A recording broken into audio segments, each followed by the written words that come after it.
Hello, my friends. It is Robb Ryerse. This is the It's Pronounced Ryerse podcast.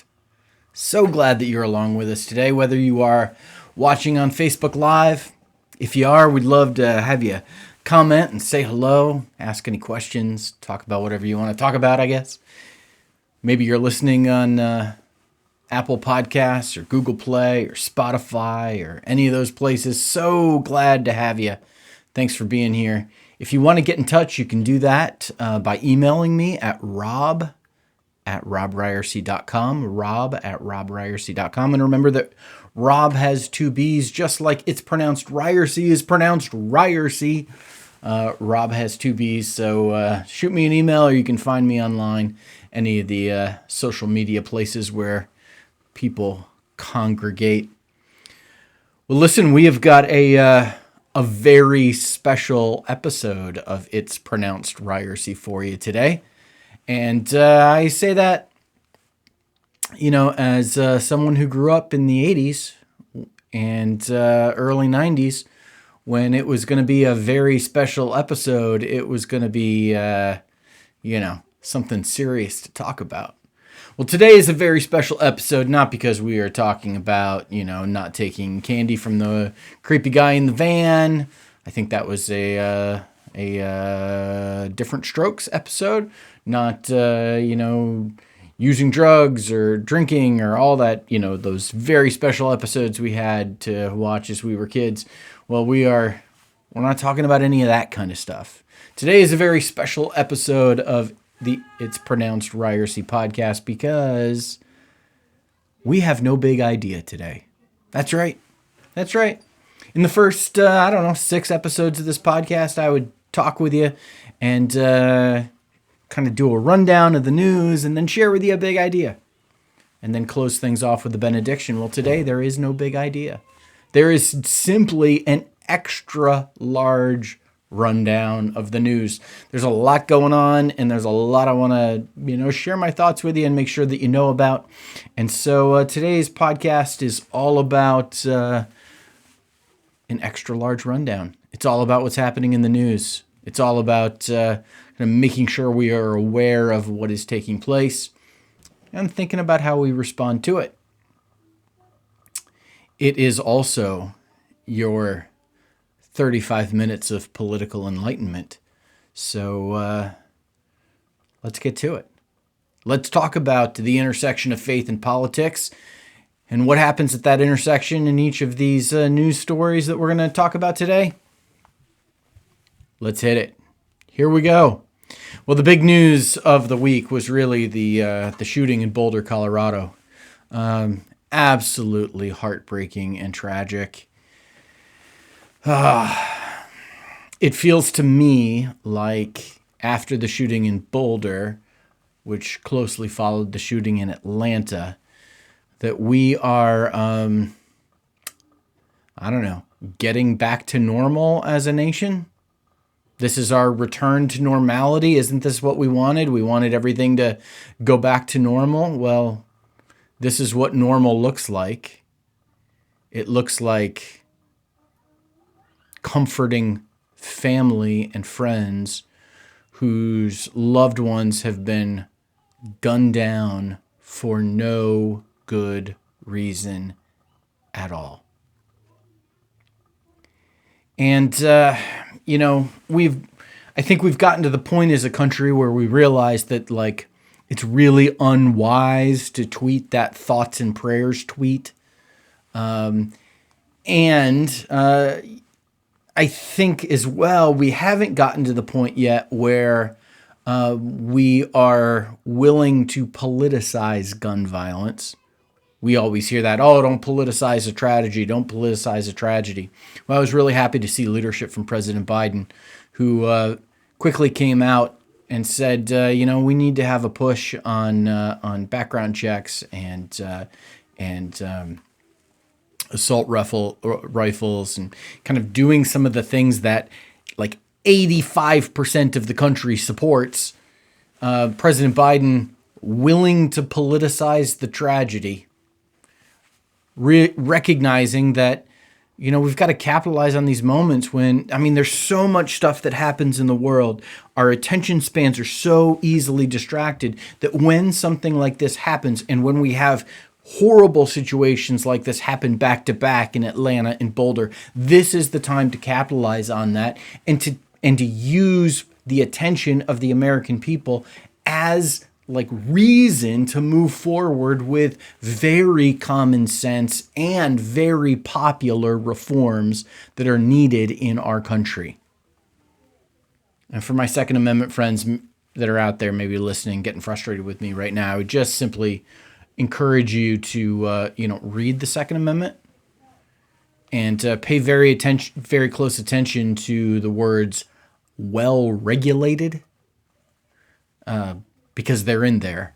And I got to tell you, at this point, with the pandemic of mass shootings we have had as a nation, and it looks like they're going to continue, I don't feel like things are being well regulated, and it's time for that to change. Maybe the most bizarre story of the week is the one coming out of the Suez Canal. Have you seen this? It's it is bad when a vast majority of people have a sense of what's happening with a ship of some kind, right? That's typically bad news. This is the type of thing where ships need to float and do their thing and get to where they need to go, and we never think about it as they move people and product around the world. World trade has been ground to a halt because a ship has gotten stuck in the Suez Canal. Absolutely unbelievable. Now, listen, I don't this is a safe for work podcast, so I hesitate to tell this to you. But have you seen the tracing of the trip that this ship took before it got stuck in the Suez Canal? Mapping out its journey. It seems like it was kind of maybe sending a message, someone was. And now it's gotten stuck. I don't know what's going on. I know that this has produced amazing memes on the interweb.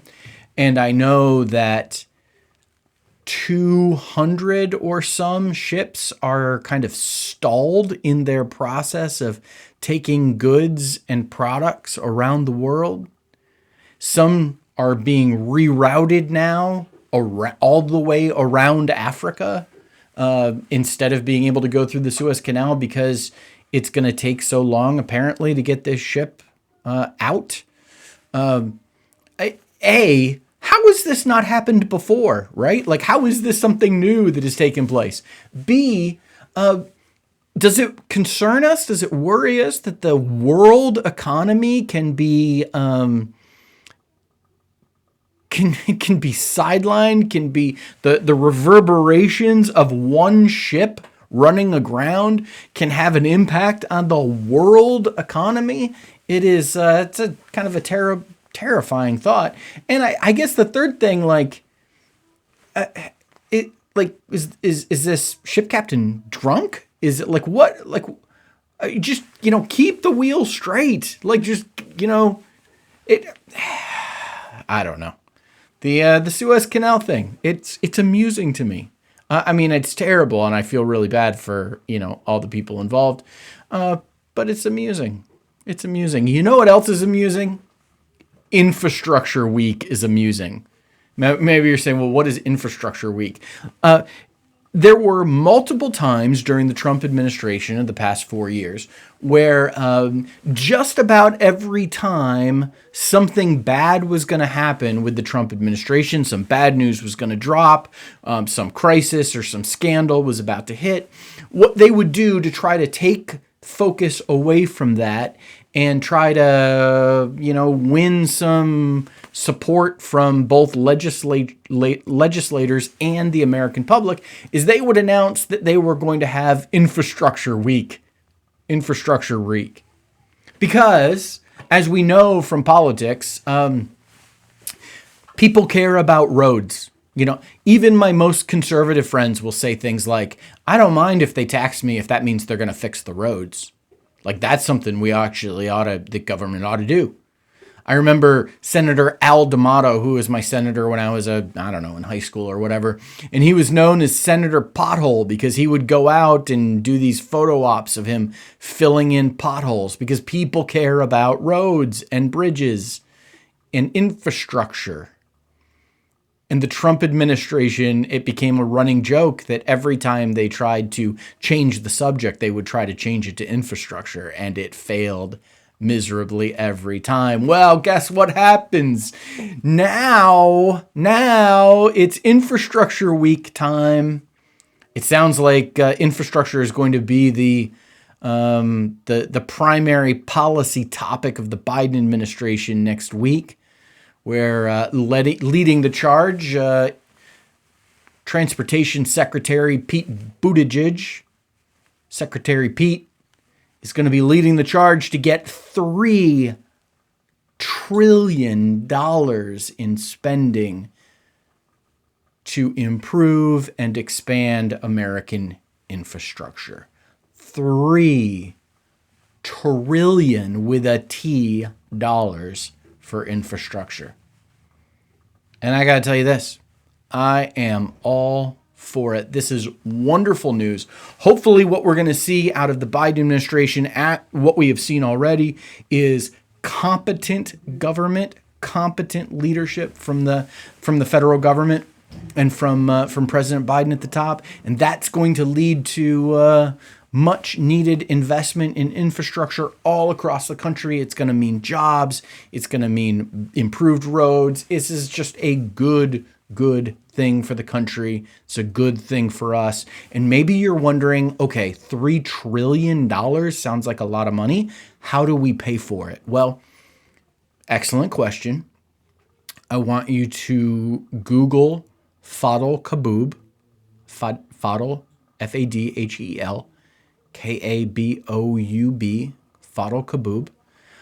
Or you could look on Vote Common Good's Facebook page or podcasts and find any podcast that includes Fadl Kaboub, where he's a professor of economics at Denison University in Ohio, talking about modern monetary theory, answering the question, how do we pay for it? Pretty much everything you think you know about how the economy works isn't actually how the economy works. And I have learned so much from Fadl. And that he should be our recommendation for the week. You can learn from him too, and answer the question, how are we going to pay for it? The basic answer is, we've got the money to do it. Well, listen, I talked a little long about Infrastructure Week because, why wouldn't you talk a little long about Infrastructure Week? It's the best, and that cut into my time to talk about the buffoonery that is Arkansas, and particularly the state legislature, and joining them now, our governor, Asa Hutchinson. I've talked with you over the weeks about, what has happened in Arkansas, how we have a state legislature that wants to impose its own kind of theocratic vision of government onto the people of our great state. That has led to stand your ground laws. It has led to just utter ridiculousness. And now this week, Governor Hutchinson signed a bill that would ban transgender children from participating in sports against, in the gender with which they identify.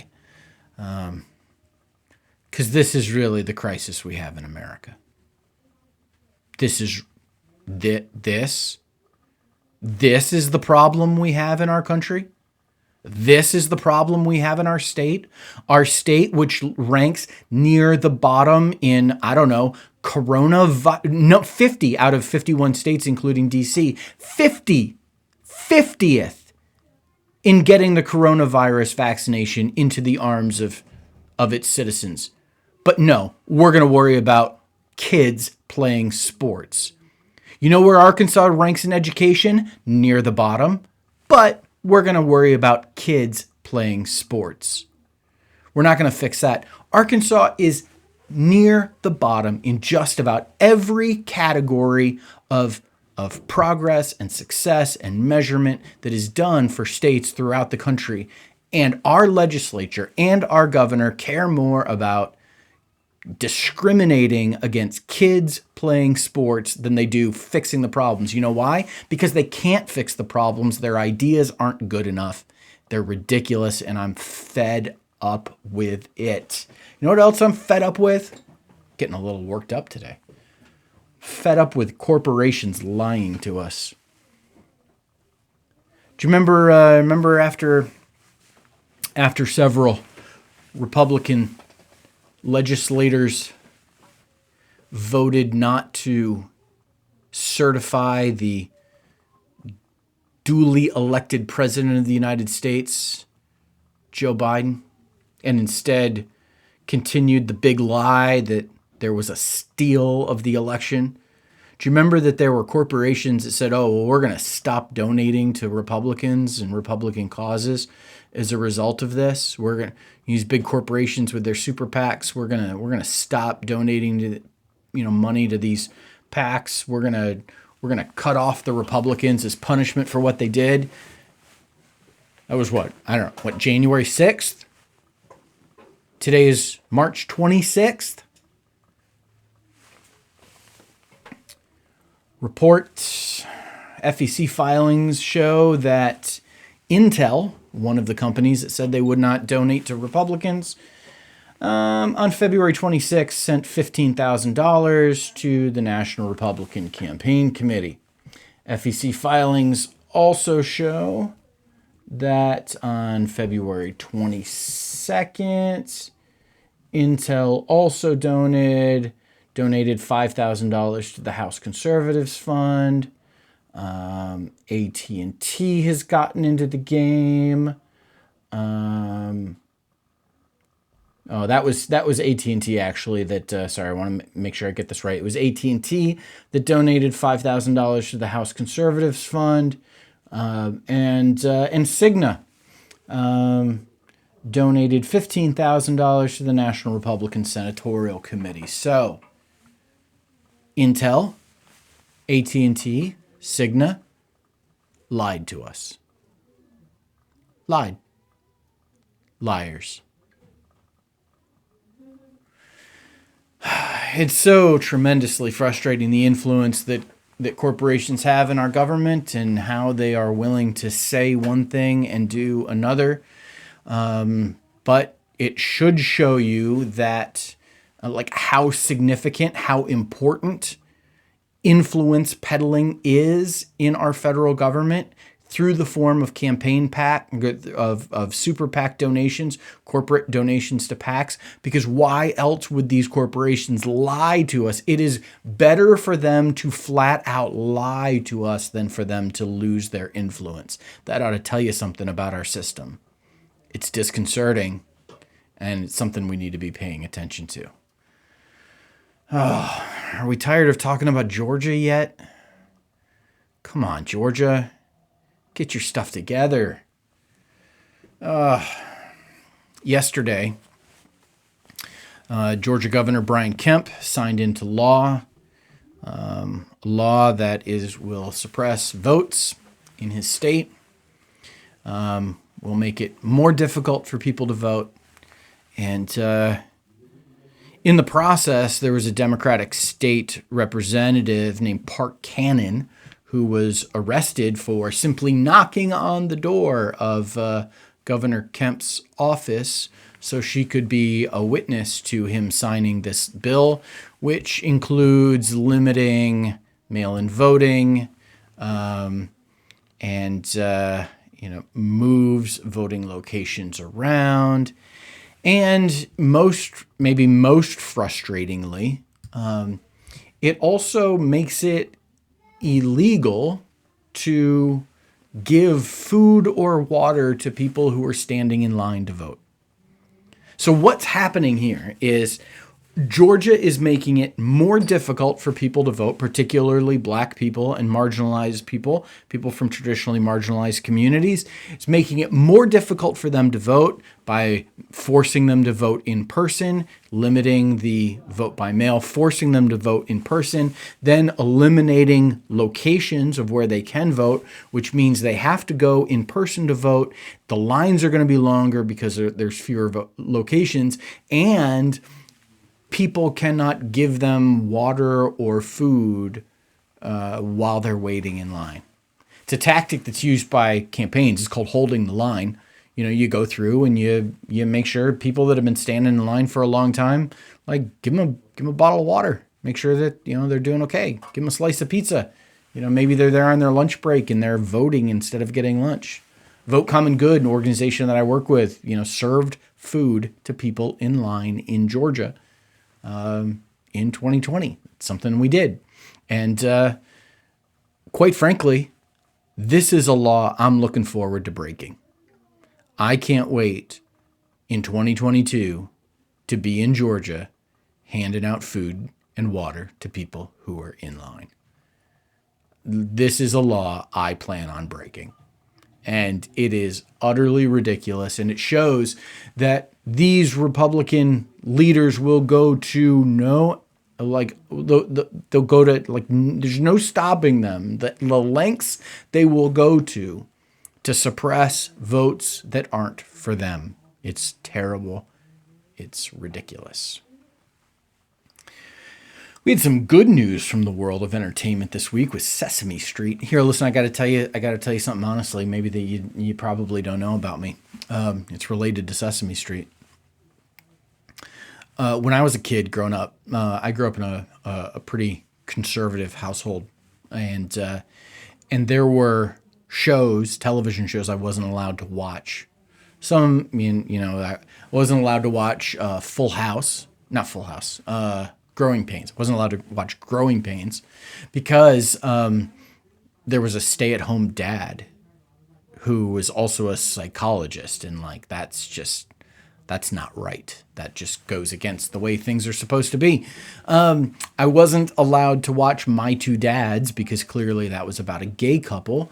I wasn't allowed to watch Alf because apparently Alf, had inappropriate relations with cats, or human beings, or so some folks thought. And I also was not allowed to watch Sesame Street.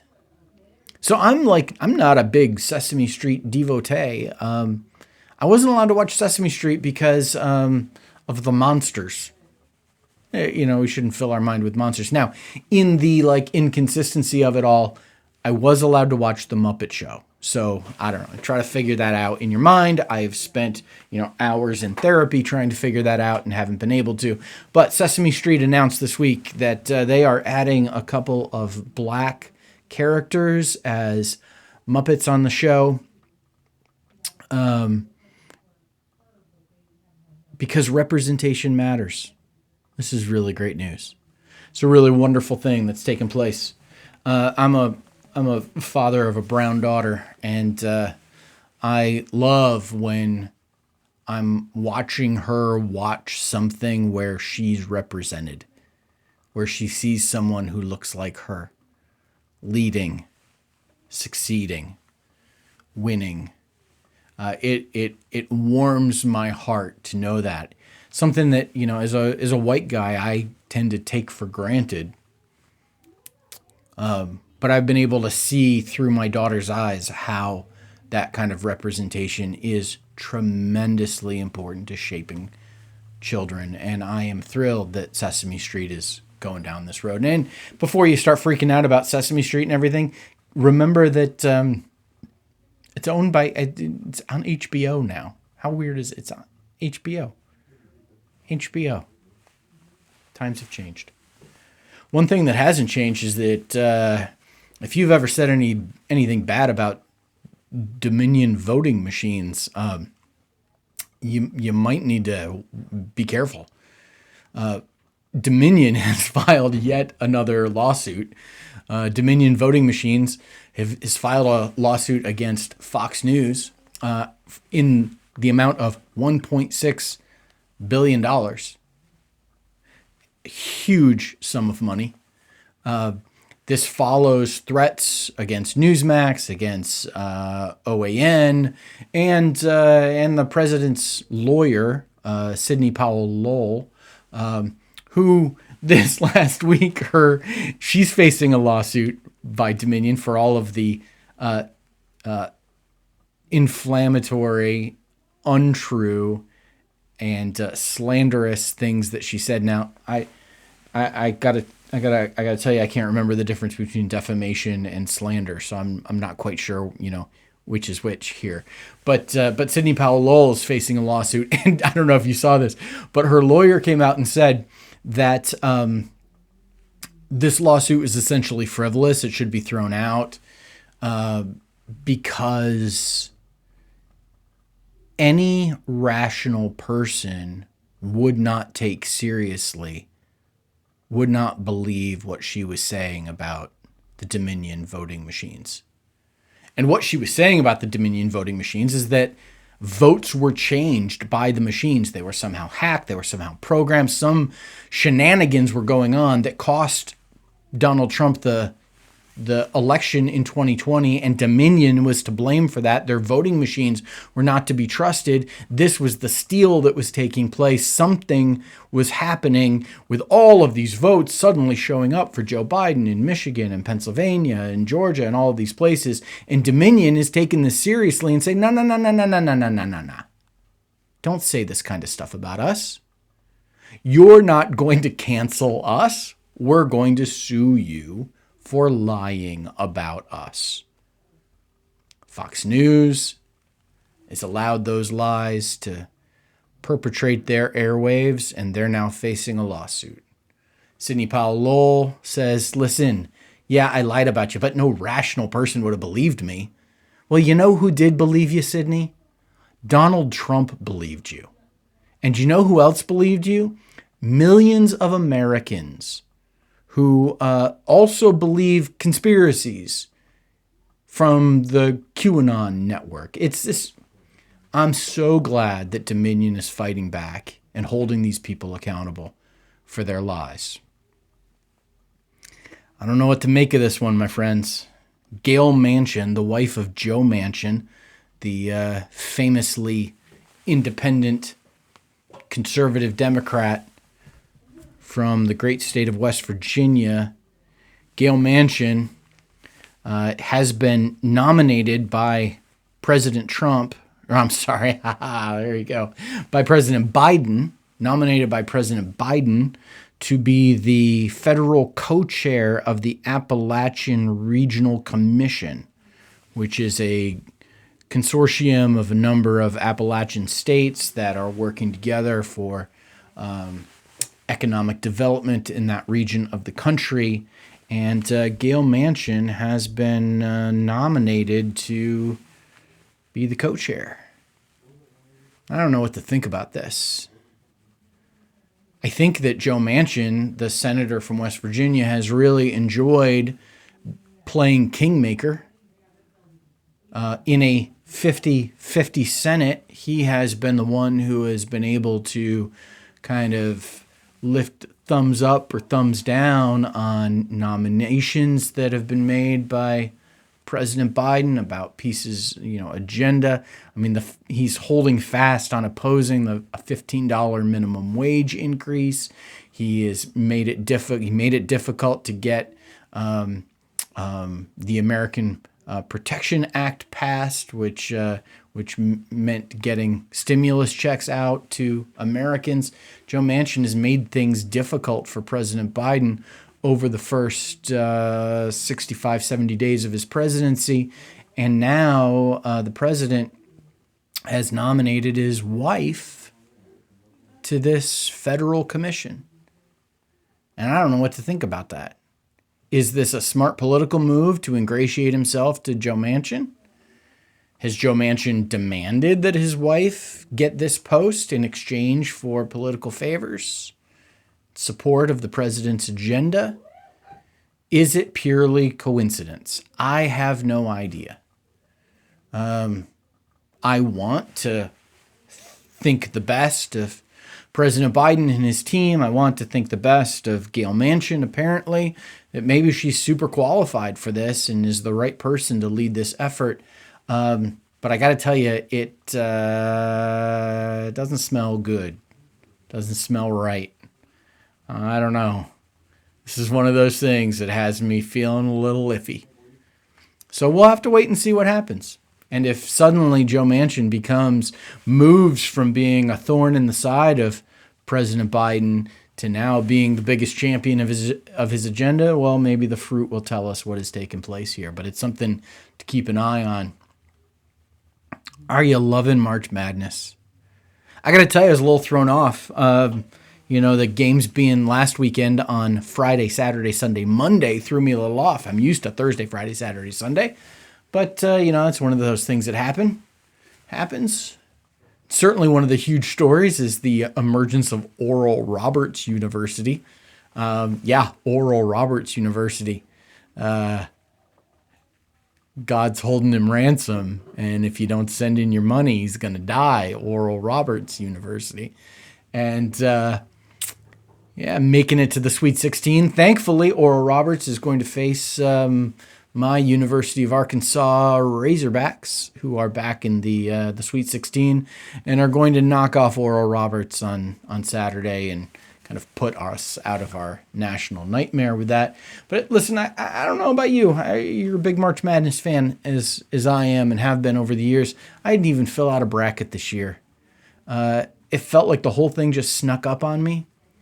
And I was completely disconnected from college basketball this year in a way that I maybe never have been in my life. And my favorite team didn't even make it. The Duke University Blue Devils didn't make the tournament for the first time in over 2 decades. One of the teams that I root for, the Ohio State Buckeyes, went out in the first round and were taken out tragically. University of Arkansas, another team that I root for, like in this really close game, tight games. And listen, like every reason not to pay attention this year, but man, I was totally caught up in March Madness. Last weekend, it was joyous and fun to watch in a way that sports hasn't been in a while. Well, I say that as a Cleveland Browns fan when, it was an awesome season to be a Cleveland Browns fan, but you know what I mean? Like it's been hard.